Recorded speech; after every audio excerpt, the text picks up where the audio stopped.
Welcome to the first episode of the Dr. Money Matters podcast. I'm your host, Dr. Tarang Patel, a practicing diagnostic radiologist in Phoenix, Arizona.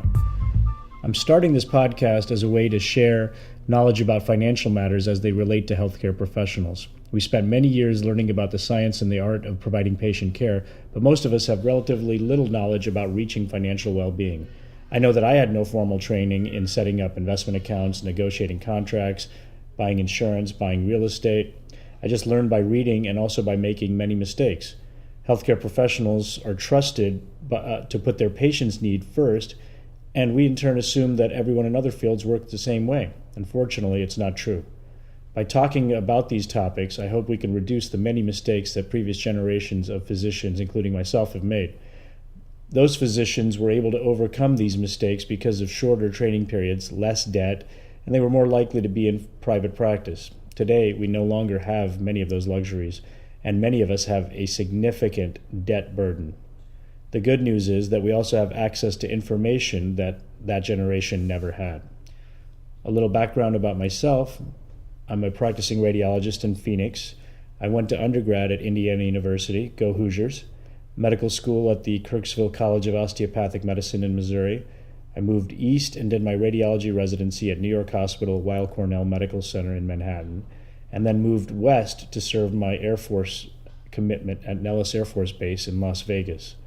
My wife and I decided to stay out in the warm sun, and I did a fellowship in body and musculoskeletal imaging at Mayo Clinic, Arizona. Since that time, I've been in a hospital-employed group in Phoenix for the last 6 years. I've always enjoyed learning about personal finance and other financial matters, and have read and listened to many of the financial books. I spent time on boggleheads.org, the internet forum, which has been a valuable resource for all kinds of financial topics. And finally, I just observed that my colleagues and I had many of the same questions about basic financial matters, and yet had some difficulty in finding clear-cut answers. I also love listening to podcasts and would like to give a shout out to the other doctors who are using podcasts and social media as a way of educating and inspiring their colleagues, including Dr. Nee Darko from Docs Outside the Box, the Happy Doc podcast, as well as the Passive Income MD and Physician on Fire blogs. And I'd also like to specifically acknowledge the white coat investor, Dr. Jim Dolly, who I guess was in the Air Force around the same time as I was, but I never had the pleasure of meeting him. He's done a really good job in educating doctors about the basics of personal finance. Hopefully you find these podcasts useful. I encourage you to subscribe to them, and that way you'll be updated when any new episodes are released. Also, please let your friends and colleagues know about this podcast. Give us good feedback if you're so inclined on iTunes, Google Play, or Stitcher. It helps with the ratings of the podcast. And if you have any suggestions or topics on how we can improve, please send your emails to comments@drmoneymatters.com. That's spelled out DOCTORMONEYMATTERS.com. Comments@drmoneymatters.com. And you can find me on Twitter at Dr. Money Matters, which is not spelled out, at DRMONEYMATTERS. Twitter doesn't let you spell out that many characters. And finally, I encourage you to join the Dr. Money Matters Facebook group, where we are trying to encourage discussion of these topics. It's a private group, so you will have to request membership, but then your comments won't be available to the general public, so you can have a little bit more of a free discussion. Thanks, and welcome to episode 1 of the Dr. Money Matters podcast. This is a Dr. Money Matters podcast. This is our first episode, and I'm happy to have as our guest Jamie Fleischner from Set for Life Insurance, based out of Denver, Colorado. Jamie holds the following designations: CLU, Chartered Life Underwriter, CHFC, Chartered Financial Consultant, and also, according to your website, Jamie, a first-degree black belt in Taekwondo. So yes, that's right. That's right. So we're definitely going to listen to you. So, Jamie, if you could, tell us a little bit about yourself and what got you into the insurance business. Well, first of all, thank you for having me. I'm really excited to be your first person. I know we've worked together for a couple of years, and it's exciting to see physicians like you out there and helping others. So a little bit of background. I actually grew up in the insurance business. My father was in the life insurance business. So I grew up kind of being exposed to the business. I went to college, Washington University in St. Louis, and got a degree in business. And while I was there, I decided to do an internship to learn more about the insurance business, thinking, maybe I can just test it out and see if I like it. And I ended up really enjoying the business. I didn't want to stay in St. Louis, so I wanted to come back to Denver. So I came back to Denver after I graduated and immediately started working in the business. And about 6 months in, my mom became very ill, waiting for a double lung transplant, had an autoimmune disease. And so I was starting my business, taking care of her. And so both of those events really impacted my outlook on the importance of disability insurance and sparked my interest in that field. And so she ended up not getting the lung transplant and died about 18 months later, but it had a really big impact on me. And through that process, I've really focused my business working in the disability insurance field, primarily in the medical market, physicians, dentists, optometrists, physician assistants, CRNAs, all of those types of people. I feel like they understand the need for disability insurance and how vulnerable they can be, what it takes for them to not be able to work. And I've expanded my business over the years. So I've been doing this now 23 years, worked with thousands of different people. I'm in all 50 states. I work with all different people all over the country. And that's where I am today. Well, that's an amazing story. I mean, most of us as physicians, we see the side of, patients having terminal issues, critical issues, but we never really think of it from our own perspective if that impacts us. And it sounds like you were, being personally affected by something like this, were able to use that and help physicians and other healthcare professionals. So I want to thank you for your service to us and helping us situate our lives and get our financial situations in order to better help patients. So thank you, Jamie. Thank you for your service. You're welcome. As Jamie mentioned, we had worked together for a couple of years in the sense that I purchased my own disability insurance through Jamie about 5.5 years ago. And she made it very simple, explained everything very well. But beyond that, I haven't really had any contact with Jamie, and that's kind of how you want disability insurance to go. But when I started this podcast, I remembered my experience with her. So I wanted to get her take on the questions that many physicians have when they come out of residency, when they start practice, or even sometimes later in life when they decide to get their financial situations in order. Disability insurance, we all know we need it. In a nutshell, what does disability insurance do for us? So what disability insurance does, and the importance of it, is if you are dependent on your income, meaning you're working because you need that income, it needs to be protected. And so what disability insurance does is if something happens, by definition, a sickness or an injury, which precludes you from being able to work and bring home your paycheck or your income, it replaces that income. So you can maintain your quality of life. So you're still able to pay your bills, you're still able to pay your student loans, and you're able to sustain yourself without going into debt and to keep you sustainable. So that's really the goal of disability insurance. And so most physicians, when they're starting out their career, a lot of them have debt, a lot of them don't have a tremendous amount in savings, and they have a large career ahead of them. And that's when it becomes important to protect that income. And a lot of people ask me, how long do I need to carry the disability insurance? And really the answer is you want to be able to carry it until you're able to self-insure. So if you get to a point where you're working now because you want to, but you really have enough in savings to sustain yourself, then it becomes, do you need to have it, or do you just want to keep it because you've had it all this time and maybe your health has changed? So like you mentioned at the beginning, when we're coming out of residency, I mean, they've always told us that, generally that's the best time to get the insurance.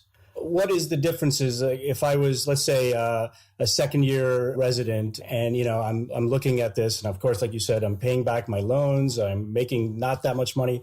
What is the advantage of me starting at that point to get my disability insurance? Well, really, the advantage of getting it earlier on is when you purchase disability insurance, you have to actually qualify for it medically. So the younger you are, typically the healthier you are. So if you're younger and you're able to qualify for it, you get the policy at that time, and then you have the option in the future of purchasing more as your income increases.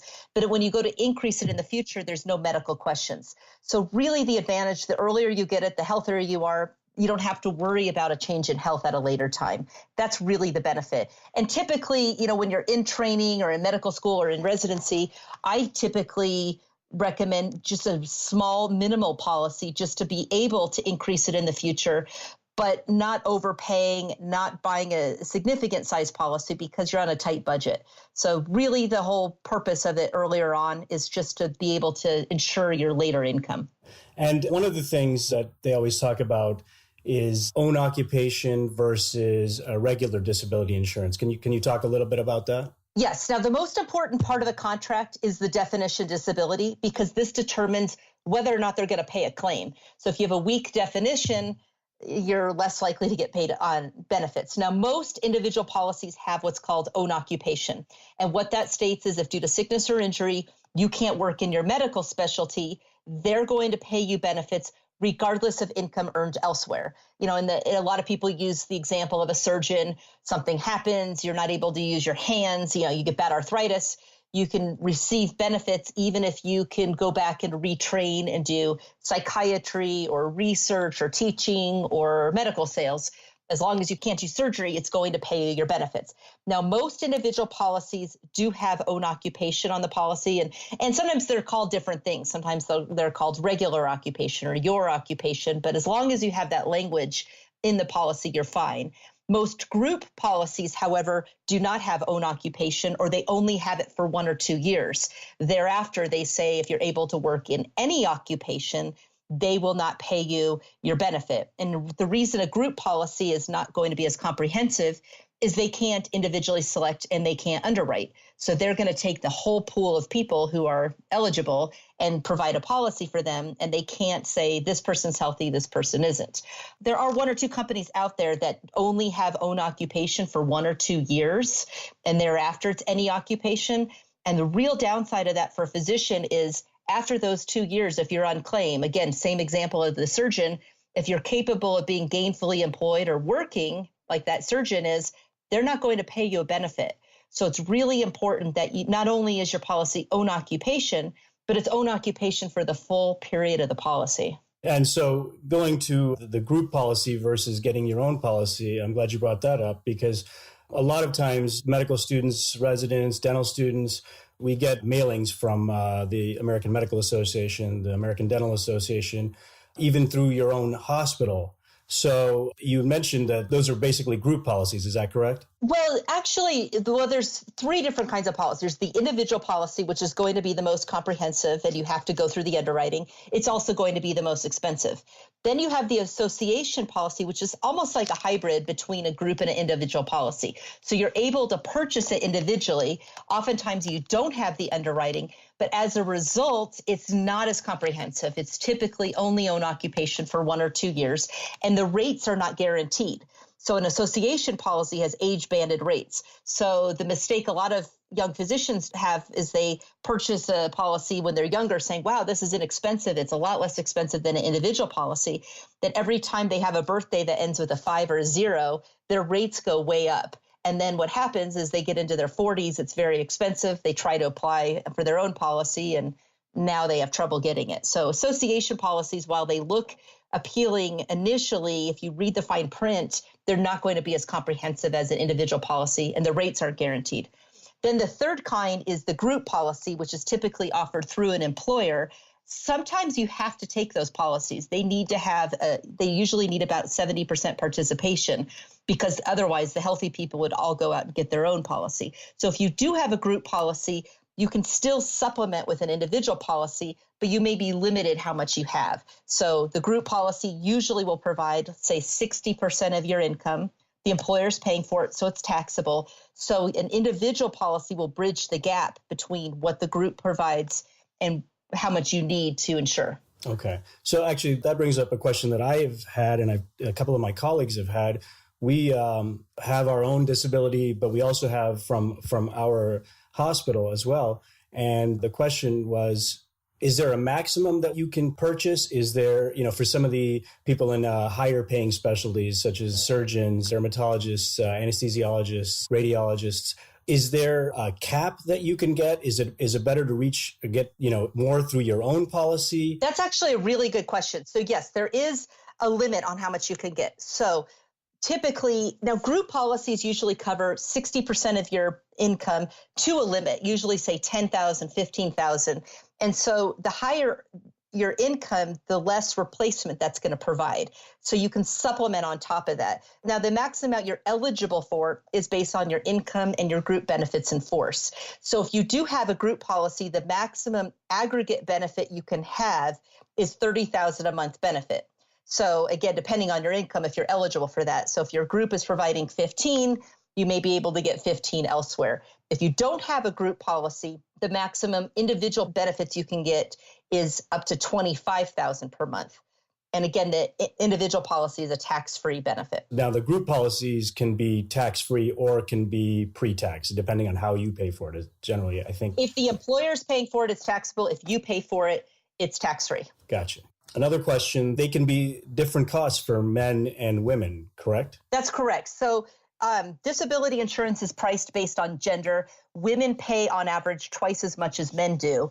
However, there are unisex rates available. That's actually a big area that we work all over the country with unisex rates. For females, if you're able to get a unisex rate, it'll reduce your premium by about 70%. It's pretty significant. And I've talked to the head of companies about this, saying, do they really have 70% more claims? And they do have more claims, but the problem is women tend to stay on claim for a longer period of time. So there's more autoimmune types of diseases, those types of things, which sometimes make them a higher risk.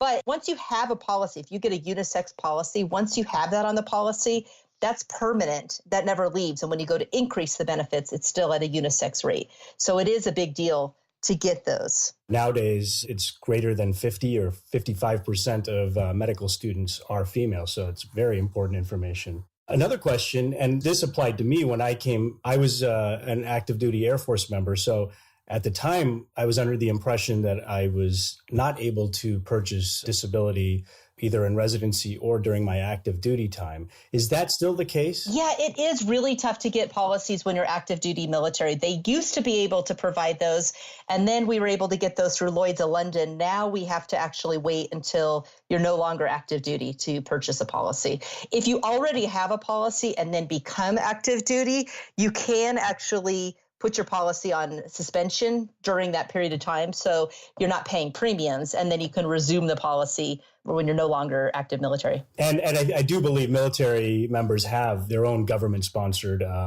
disability, although from what I remember, and this is just kind of stretching my brain back to remember, it wasn't quite as good as the policies that you can get on your own. Yeah, but it's better than nothing. Yes. Absolutely. Absolutely.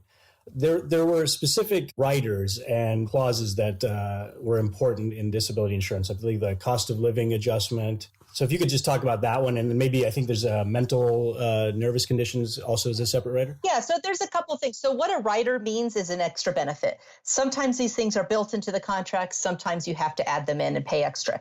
So there's a couple of really important things to make sure your policy has.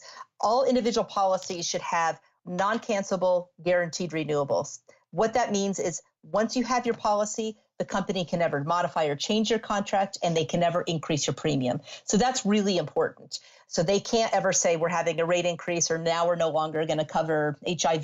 They can't do that. So that's the first thing.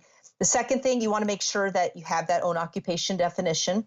The third one, residual, that's a partial disability rider. That's very important and critical to have on your policy. What that does is it says instead of being totally disabled, you only have to have, and depending on the policy, 15 or 20% loss of income, and they'll pay that proportionate benefit. So if something happens, say you hurt your back, you can only work 50% of the time, you can still file a claim and get that proportion of your benefit. The cost of living rider, what that does is instead of getting a fixed benefit all the way until age 65, 67, however long your policy is, it will increase your benefits each year you're on claim. That's what the cost of living. And then a couple of other things, you want to make sure that there's the ability to increase benefits in the future without having to answer medical questions. And those come in all different types: benefit update, future increase options, benefit purchase. The companies all have different flavors of that, if you will, but you want to be able to increase it in the future. Okay. And while we're on this, one of the things, I don't want to mention any specific brands of insurance, but there's certain ones that you've heard, physicians we've heard from, our attendings or our mentors that are good companies. In your experience, there's probably a handful of companies that provide disability. Is any one significantly better than the other? No, they're not. And if somebody says this one is by far the best company, chances are that person works for that company. Or if they say, well, this company is A++ and you should never buy a policy that from an A+ company, again, chances are there's some bias there. There is not one company that is significantly better than the others. And that kind of goes a little bit off the topic, but when you're working with somebody, it's important that you make sure you're working with somebody who's actually independent. We work as an independent brokerage, so we don't work for any of these companies. So what I recommended for you might be totally different for a colleague of yours. Maybe they have health problems, maybe they're a different gender or different specialty or different age. So it's important to be able to, have access to all of those. But no, not one company is significantly better or different than the others. There might be some minor details that are different. I wanted to talk a little bit about, you do more than disability insurance. You also work in the life insurance field and other insurances, I believe? Primary life insurance, and we also do long-term care. Okay, so if you could, just in a nutshell, there's always a big controversy about life insurance, term life versus whole life / universal. What is your general take on that? So my philosophy is a little bit different than a lot of other insurance people out there. I look at life insurance, and the purpose of it is to cover the risk. So I'm a big proponent of term life insurance. So that's the majority of what I do. Sometimes there's extenuating circumstances where you need a permanent policy. And just for your people, just the basic difference is a term policy is basically like rent. So you lock in your rate for 10, 15, 20, or 30 years. Your rate is fixed, your benefit is fixed. If you die in that period of time, the benefits are paid. At the end of that period of time, the policy expires. And so that's a term policy. A permanent policy is a lot more complicated. The rates are fixed and guaranteed for your whole life. It accumulates cash on a tax-free basis, but it's significantly more expensive. So I do almost exclusively term life insurance. Now, in terms of how much do you need to have, life insurance becomes important when somebody else is dependent on you. So if you get married or you have a child or something of that nature, that's when it becomes really important. Rule of thumb, just to make it simple, is you need to have about 12 times your income to be able to replace your income, and you want it in force until your youngest dependent is up and out of the house about age 25. So for young family just having their first child, they're making $200,000 a year. They would probably need about, $2.5 million 30-year term. But you can obviously, like we were talking earlier about the high income specialists for as much as you can early is what I was told. Is that what you would say or?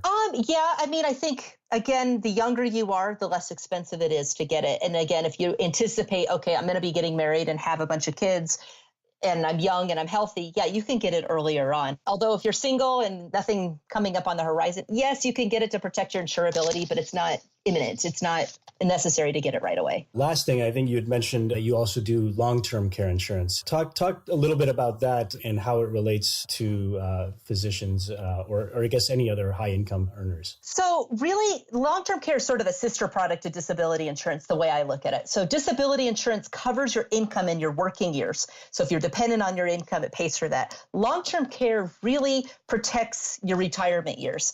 And what happens is if it's more catastrophic than disability because in order to file a claim, you have to be unable to do activities of daily living, so for instance, if you have a stroke, if you're not able to, you need somebody to help you walk or eat or transfer, or if you are diagnosed with Alzheimer's or something of that nature, or dementia, it will pay a claim. And so what it does is it pays a daily benefit to be able to take care of the cost of that care, because the cost of that care could be very, very expensive. So instead of having to self-fund it and use up all your retirement for it, you can purchase a long-term care policy. Now, when is the ideal time to purchase a long-term care policy?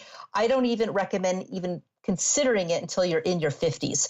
And the reason being is it's different than disability insurance. The rates are not locked in and guaranteed. So if you start paying for this in your 40s thinking you're locking in your rates are going to continue going up and you're going to be paying premiums all these years. And you may not even use it until you're in your 80s. So, and there's been a lot of changes in that marketplace. So, but if you are in your 50s or approaching retirement and you're sort of phasing out of your disability, that might be a good time to start looking into long-term care and seeing, are you able to self-fund it or do you not want to self-fund it? and be able to take care of that risk. Well, that's good to know. It's refreshing to hear someone say, don't even consider a product that they happen to sell until you have, until you need it. So that's good to know. But so what I'm understanding is maybe as you get towards your 50s and you're thinking, you may have already built up an asset base, and maybe your need for disability insurance starts decreasing because you've already built an asset base. Maybe that time you think, would it be you can trade it, not trade it, but use the money, transfer the risk. Exactly. Yeah. Okay, good. Well, Jamie, thank you very much. I think this has been very helpful, and I hope our listeners have enjoyed talking to you as much as I have. If you could just tell me a little bit about your company and where our listeners can find out more information about you and Set for Life Insurance. So we're based out of Denver, Colorado. The best way to reach us is through our website, which is setforlifeinsurance.com, SETFORLIFE, insurance, all spelled out.com. So we have a lot of information on there, information about who we are. If people are interested, they can just click on request a quote, or they can contact us directly. And we're happy to answer questions. A lot of times people contact us and say, gosh, I've had this policy for all these years. Do I have the right policy? And, we're not here to replace what you already have or degrade somebody else's work, but we're willing to look at it and say, is this going to be the most optimal policy for you? Or if people have questions or they are in the market for it, reach out and contact us, and we're happy to help them. Great. Thank you. A second opinion. Well, we're all familiar with that. So, well, thank you, Jamie. Appreciate it. And it's been a pleasure talking to you. All right. Thank you so much. All right. Thanks for listening to the first episode of the Dr. Money Matters podcast. Thanks again to my guest, Jamie Fleischner from Set for Life Insurance, for breaking down disability and life insurance for us. I really appreciate Jamie for being brave enough to be my first guest, and also for helping healthcare professionals in general. If you have enjoyed this podcast, please leave a positive review on iTunes, Google Play, or Stitcher, and let your colleagues know about this podcast. If you have some constructive criticism, please send an email to comments@drmoneymatters.com, and we'll try to improve. That's drmoneymatters.com, spelled out DoctorMoneyMatters.com. Please remember, what you've heard on this show is for your entertainment and education only. Speak with the appropriate experts prior to making any changes regarding your own financial situation. Thanks again, and look for episode 2 with Dr. Joel Greenwald, a practicing internist turned financial advisor of Greenwald Wealth Management in Minnesota. Thank you.